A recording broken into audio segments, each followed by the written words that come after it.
Pronto para começar mais uma aula. Nessa aula nós vamos falar de um tema que talvez esteja assim entre os 5 mais importantes para todas as provas. Agora não é só para o Enem não, para todas as provas, que é energia mecânica. Todo mundo tem que dominar isso bem. Vamos lá?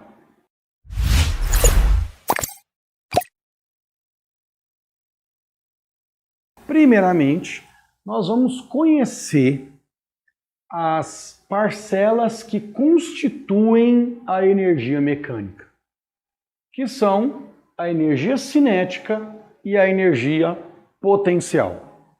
Sendo que a energia potencial, aqui a gente vai dividir em duas, né? Potencial gravitacional e potencial elástica.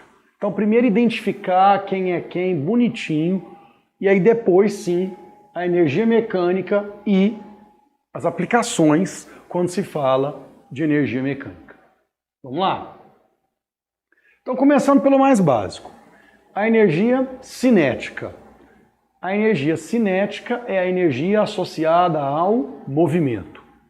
Então, quando você tem um corpo em movimento em relação a algum referencial, esse corpo transporta uma certa energia que nós vamos chamar de energia cinética.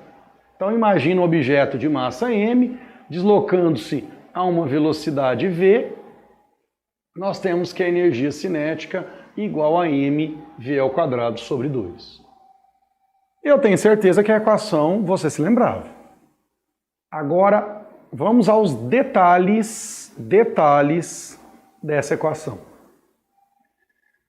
Você se lembra lá das primeiras aulas de cinemática em que a gente viu que a velocidade é uma grandeza relativa? Que a velocidade depende do referencial? Que um objeto pode estar em movimento em relação ao referencial, em repouso em relação ao outro, por exemplo? Lembrou? Pois bem, se a velocidade depende do referencial, a energia cinética também. Então, olha nessa animação.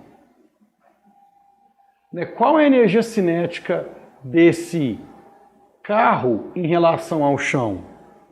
mv² sobre 2. Fiz a conta, descobri. Por outro lado, qual é a energia cinética desse carro em relação a uma pessoa que está lá dentro? 0. Porque a velocidade desse carro para uma pessoa, em relação a uma pessoa que está lá dentro é 0. Então não se esqueça. Como a velocidade depende do referencial, a energia cinética também depende do referencial. Beleza? O que mais? Temos que ficar atento, obviamente, para as unidades de medida. Então vamos listar aqui as unidades do Sistema Internacional. Energia, não apenas energia cinética, mas qualquer energia no SI é dada em joule. A gente já conversou sobre isso em outra aula. Massa, tomar cuidado, quilograma. Vai aparecer muitas vezes essa massa em grama, miligrama, tonelada, etc. É só você ficar atento para fazer a conversão que não tem erro. E a velocidade, que você se lembra muito bem, é dada em metro por segundo. Então não esquece, se vier a velocidade em quilômetro por hora, temos que passar para metro por segundo. Quilômetro por hora para metro por segundo é só dividir por 3,6. Outra coisa, velocidade em quilômetro por segundo para passar para metro por segundo.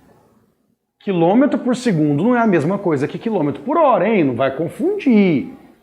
Então, se tiver em quilômetro por segundo a velocidade, para passar para metro por segundo é só multiplicar por 1000. Afinal, um quilômetro corresponde a 1000 metros. Tá ok? Então, destacar quilômetro por segundo não é a mesma coisa que quilômetro por hora. Fique atento. Beleza, então, uma vez que nós conhecemos a energia cinética, podemos falar do teorema da energia cinética. Um teorema extremamente importante para a mecânica.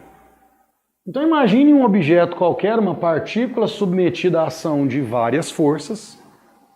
Essas várias forças realizando trabalho sobre essa partícula, porque ela está se deslocando. nós teremos que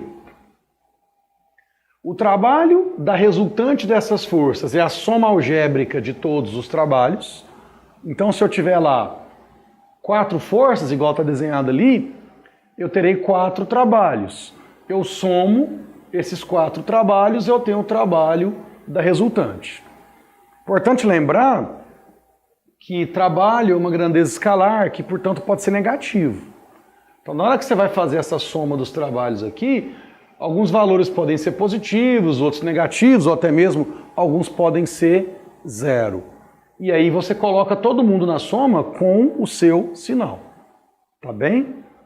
Pois, beleza. Fez essa soma, você tem o trabalho da resultante. E o que isso tem a ver com a energia cinética? Vem cá. Então, soma algébrica. O trabalho da resultante das forças é a variação da energia cinética. Esse é o teorema da energia cinética. Então pensa comigo, vamos interpretar o significado disso. Se você calculou o trabalho de todas as forças e o resultado deu positivo, né, na hora que você somou tudo ali, deu positivo, o trabalho da resultante é positivo, a variação da energia cinética é positiva. Quer dizer que a energia cinética da partícula aumentou. Se você somou todos os trabalhos ali e deu um resultado negativo, o trabalho da resultante é negativo, a variação da energia cinética é negativa, quer dizer que a energia cinética diminuiu. Então, o trabalho da resultante é positivo, variação da energia cinética é positiva, energia cinética aumentou, velocidade aumentou. Trabalho da resultante é negativo, variação da energia cinética é negativa, energia cinética diminuiu, velocidade diminuiu. E a terceira possibilidade? Se você somar todos esses trabalhos e essa somar der 0, o trabalho da resultante dá 0, variação da energia cinética é 0, quer dizer que a energia cinética final é igual à inicial, quer dizer que a velocidade final é igual à inicial. Então essa é a interpretação que a gente vai ter a respeito do teorema da energia cinética em questões de teoria. Vamos seguir? Então agora vamos começar a falar de energia potencial. Bom, primeiramente, toda energia potencial é associada ao trabalho de uma força conservativa. A gente estuda energia potencial gravitacional, elástica e elétrica. Então, a energia potencial gravitacional está associada ao trabalho da força gravitacional, né? Da força-peso. Energia potencial elástica está associada ao trabalho da força elástica, né? Nas molas. Energia potencial elétrica está associada ao trabalho da força elétrica. Tá? Então, energia potencial sempre associada ao trabalho de uma força conservativa. O trabalho da força conservativa é oposto à variação da energia potencial a ela associada. Que? Como assim? Olha só, vou expressar isso aqui daqui a pouquinho em linguagem matemática. Força conservativa é aquela cujo trabalho não depende da trajetória. Então, cuidado. É muito comum um aluno pensar assim, trabalho não depende da trajetória. Atenção, isso vale para as forças conservativas. Isso vale para a força-peso, para a força elástica, para a força elétrica. Mas não vale para qualquer força. Por exemplo, o trabalho realizado pela força de atrito cinético depende da trajetória? Sim. O trabalho realizado pela força muscular quando você empurra lá um objeto depende da trajetória? Sim. Então isso é uma característica das forças conservativas. Peso, elástica e elétrica. E essa história aqui do variação da energia potencial oposto, é só você pensar nisso aqui, ó. Trabalho igual a menos variação da energia potencial. Como assim, Léo? Vamos lá. Trabalho da força gravitacional é igual a menos variação da energia potencial gravitacional. Trabalho da força elástica é igual a menos variação da energia potencial elástica. Trabalho da força elétrica é igual a menos variação da energia potencial elétrica. Ou seja, isso daqui é a expressão matemática do que está escrito aqui. Então veja que, por enquanto, eu estou falando de energia potencial de uma maneira geral, né, para você identificar as características de toda a energia potencial. É uma energia de posição, uma energia de interação, ou seja, da força entre corpos, né, que pode ser a força elástica, a força elétrica ou a força gravitacional. Muito bem, agora vamos afunilar para energia potencial gravitacional e depois para elástica. Então, para energia potencial gravitacional, uma massa m em um local em que a gravidade é g, a uma altura h em relação a um nível de referência. A energia potencial gravitacional é mgh.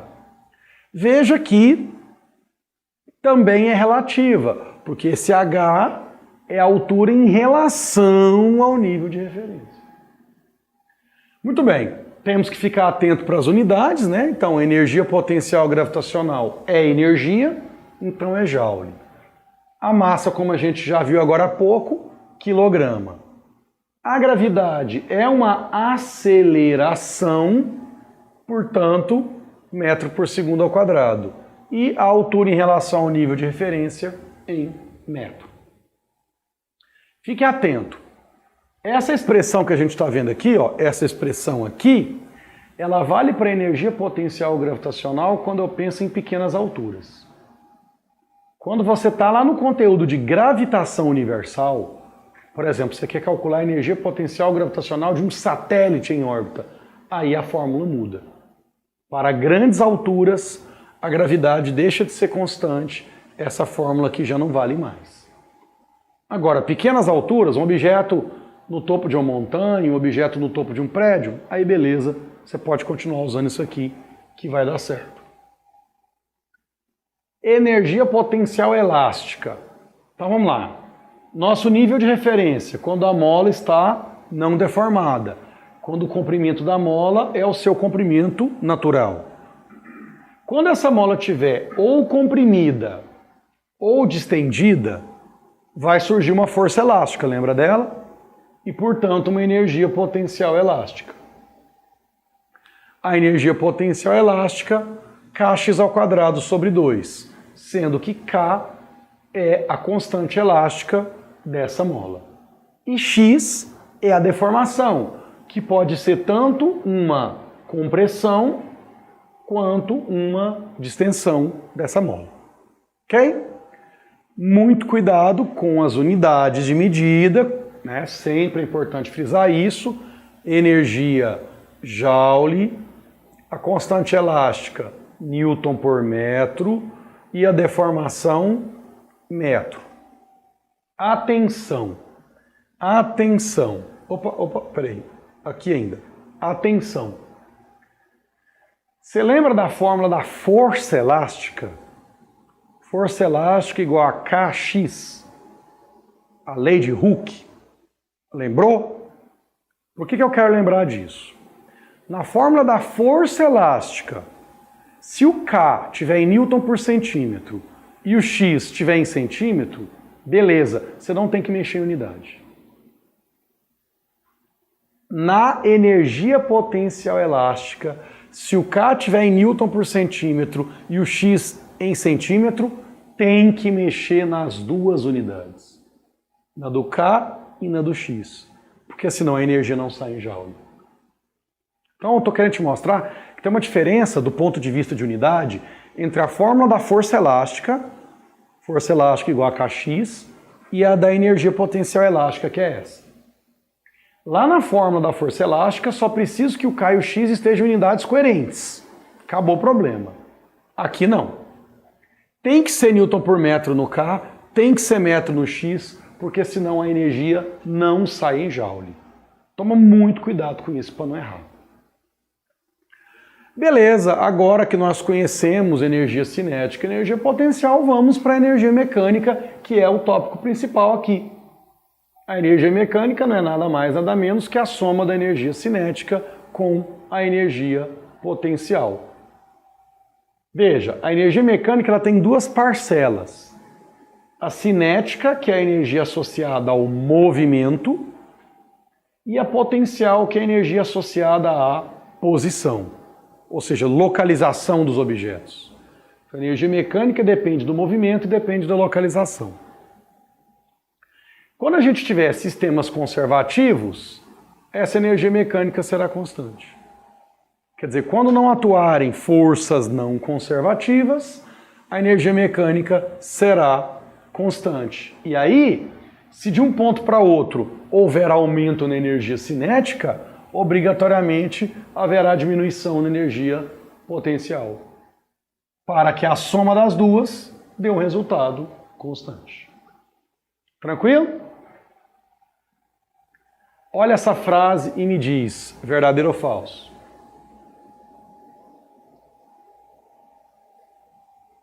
Verdadeiro, não é o que a gente acabou de ver? Se o sistema é conservativo, energia mecânica é constante, quando aumentar a cinética, diminui a potencial e vice-versa. Tranquilo, né? E aqui? Ora, Léo, se a energia cinética aumenta, a potencial diminui, elas são inversamente proporcionais. Não, não são. Ué, mas por quê?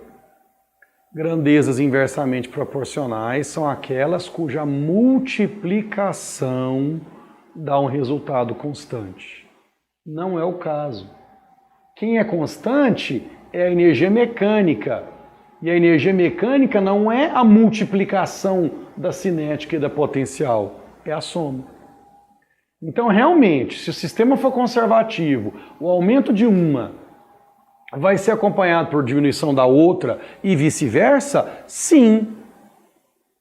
Uma aumenta, a outra diminui? Sim. São inversamente proporcionais? Não. Então tomar muito cuidado para não ser levado em um peguinha bobo como esse aqui. Tranquilo?